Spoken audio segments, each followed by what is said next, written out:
Welcome to Auto Sausage, where we grind bits of automotive awesomeness into a 10-minute-ish podcast covering everything from social media movers to breaking news to big events. On today's show, paint to sample Porsches, Arizona auction results, HyperCar Instagrammers, and Lego kits that look like cars. You can find all the links and articles referenced at the Auto Sausage tab at www.learnfromothers.org. And be sure to follow us on our Facebook page. So buckle up, folks. We are off. So what is Paint to Sample, also known as PTS, is a program offered by many auto manufacturers such as Porsche and BMW. This is where you can pay extra money to have a quote-unquote custom paint job. But really, it's not custom, it's just rarer. So instead of there being 1,500 silver cars out there, you might be one of 100 of a special paint job. So it's not really custom, but it can be, I guess, if you pay enough to have a one of one color. So for Porsche, this cost is around $7,000, but it can cost as much as 97 grand, which we'll go into a little bit more in a moment. So having a specialized color may hurt the resale value of your car because if you think about it, someone might not like that color. Just because you like the color of burnt guacamole or Bart Simpson yellow doesn't mean everyone else would. So there's a reason you see so many black, white, and silver cars out there. It's because those are very popular and they're easy on resale. So as far as the paint to sample colors go, some examples would be signal green, Gulf blue, lava orange, ultraviolet, Mexico blue, a lot of blues here, yachting blue metallic, and Irish green. Many colors, such as Gulf blue, have historical significance in Porsche's history. Now, the one I mentioned earlier, one that's about 100 grand, that was for 2018 Turbo S.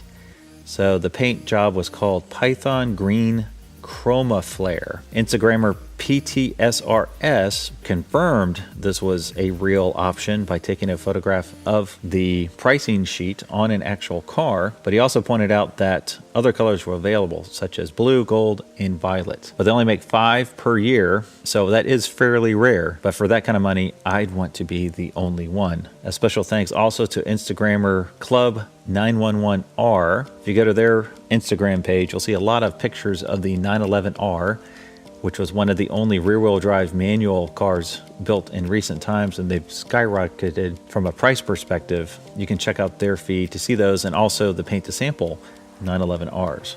There's also some great articles from CarBuzz. I've posted them onto my website and the blog, so you can just go there to click on them. They're both by Jared Rosenholtz. Now, if you're looking to buy a used paint to sample car, I would recommend you go to Holt Motorsports. This is a father-son company out of Westchester, Pennsylvania. They pretty much only sell 911 Porsches, but they've got some really great selection there. The few times I've been there, they've always had a few paint to sample cars covered up. I just went on their website and I didn't see any per se, but I bet there's a few there if you just call them up and ask.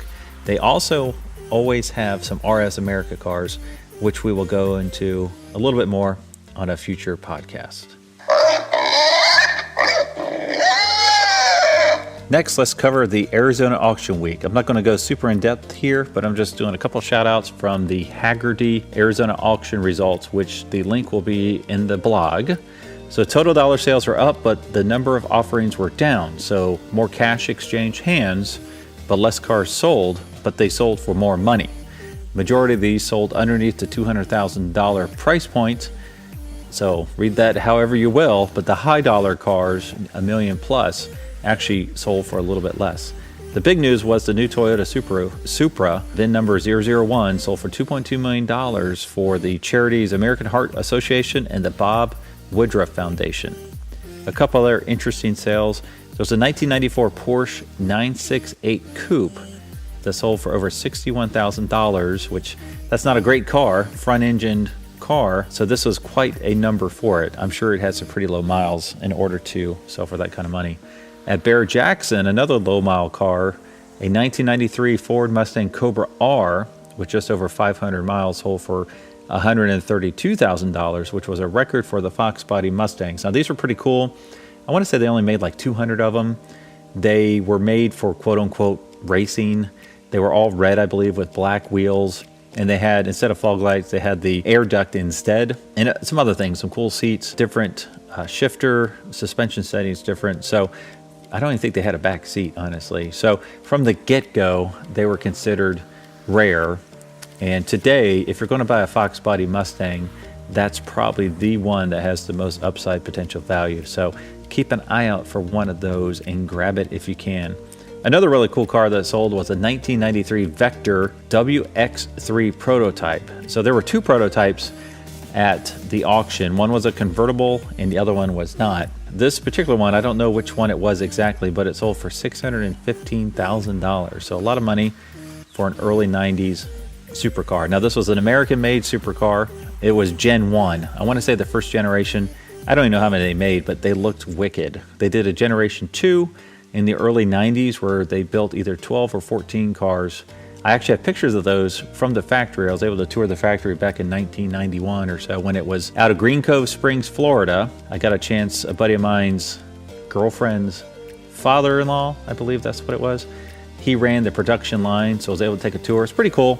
The second generation actually had a Lamborghini Countach engine, whereas the first generation, I'm bad, I don't quite remember what engine it was, but it was I think it was a twin turbo V8 that was just amazing. So some interesting cars that sold over Arizona Auction Week.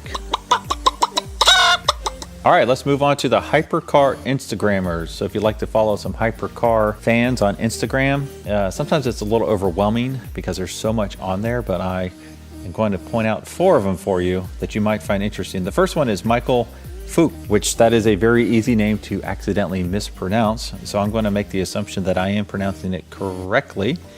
He is pretty entertaining to watch, especially as he interacts with the folks that comment on his site. So he doesn't back down. He's up for a challenge if someone doesn't like what he's doing, which is pretty entertaining. He is frequent in his posts, and he's got some great pictures. He collects everything from Bugattis to Ferraris to Lamborghinis to Bentleys to Rolls Royces to Aston Martins, Porsches. He just picked up, I believe it was the first McLaren Senna in the country, and I am not a fan of that car. I think it is ugly, but I will say his, which is like a dark racing green, actually looks very, very good. So there's a lot of pictures, recent pictures of him getting this new prized possession of his. So he does a lot of customization on the interiors that a lot of folks don't like. Picture bright green, like bright lime green, bright yellow, bright red, all sorts of crazy colors, and a lot of folks don't like it. I personally do like it. I like how flamboyant he is, how much fun these cars are. You know, sometimes you just get tired of brown and tan and black interiors, so I think it's pretty cool. I also posted a couple articles that has to do with his collection and a little bit more in depth with some pictures. There's a Drive Tribe link, an article from The Independent, and The Drive. So go to the blog, check them out, and you can just click on the link to see more. The next one I'll mention is called Motorsport. That's it, just Motorsport. So I don't know anything about them. They don't have anything in their bio, but what they do is they post some great pictures of some hypercars. And then another nice one is Alan_Lambo. Alan is one of the sales reps at the Lamborghini of Paramus, New Jersey. I was fortunate enough to meet him, and he gave me a tour of the place. Super nice guy. What's great about what he does is he'll post customers as they get their new Lamborghini. He'll post the newest cars that come in as soon as they come in, anything that's rare and cool that passes through the dealership. And there's also some classic Porsches that pass through there time to time. When I was there were a couple 356s and some early 911s out front. So check out Alan's feed at Alan_Lambo. And the last one I'll mention is Lamborghini KS. KS stands for Chris Singh, who is a managing partner of a private investment firm.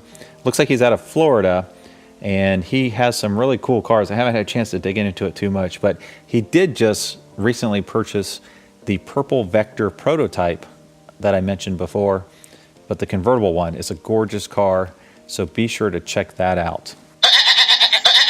And finally, let's talk about the Lego kits that are out there. There's quite a few cool things Lego is doing. They have these really intricate kits for adults. I mean, kids can obviously do them as well, but they are quite the challenge. I'll call out a few of these here. The one that is most recent is the Bugatti Chiron. Costs $350 and it's 3,600 pieces approximately.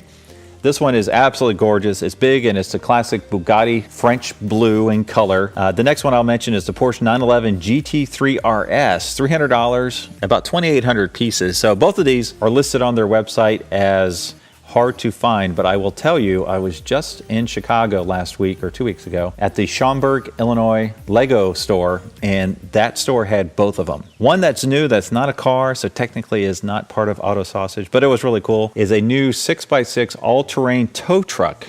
And this thing just looks wicked, and it just came out, so I thought I would mention that. A couple other items they have, or vehicles they have, a Mini Cooper for $100, a Volkswagen Beetle, the Mini Cooper's in the classic British racing green, a Volkswagen Beetle for $100, Volkswagen camper van, which you have to love. Another one that's interesting, it's a 24-hour Le Mans race car. So this looks like the prototype cars that you would see racing around the track at Road Atlanta or in France. And this one is not branded as an Audi or Mercedes, but it's still really cool looking, so $120. A couple other shout outs, $130 for that one. There's a Mercedes AMG Formula One team. This is a smaller set, a lot easier to put together. It's only like 20 bucks or so. There's a McLaren 720S for like 12 bucks. And now these are really small. They're like 30 pieces. And then a Mercedes AMG GT3. Now it's funny, I like doing the price per piece. So if you look at the price per piece, the VW is actually the cheapest. It's about 9 cents per piece, but the high dollar Bugatti is only 11 cents per piece. So if I were you, I was looking to spend some money,